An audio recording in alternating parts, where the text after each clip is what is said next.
మన చుట్టూ ఉంటూ మనపై చెడును చెప్పేటువంటి వారు మన చుట్టూనే ఉంటారు. మనతో నవ్వుతూ మాట్లాడతారు. మనం వెళ్ళిన తర్వాత మన గురించి చెడుగా చెప్తూ ఉంటారు. ఇలాంటి వారికే పెద్ద పీట ఈ యొక్క కలియుగంలో అనేటువంటిది గమనించుకోండి. ఎందుకు అంటే మన సొమ్ము తిని మనల్నే వేలు పెట్టి చూపించేటువంటి వారిదే పై చేయిగా నడుస్తున్నటువంటి క్రమములో మన ఓపిక మనకు అద్భుతమైనటువంటి ఫలితాన్ని తెచ్చిపెడుతుంది. 108 మిరియాలను తీసుకొని చక్కగా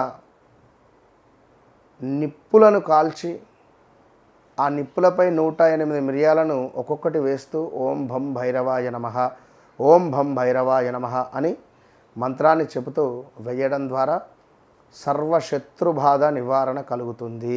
ఆల్ ద బెస్ట్.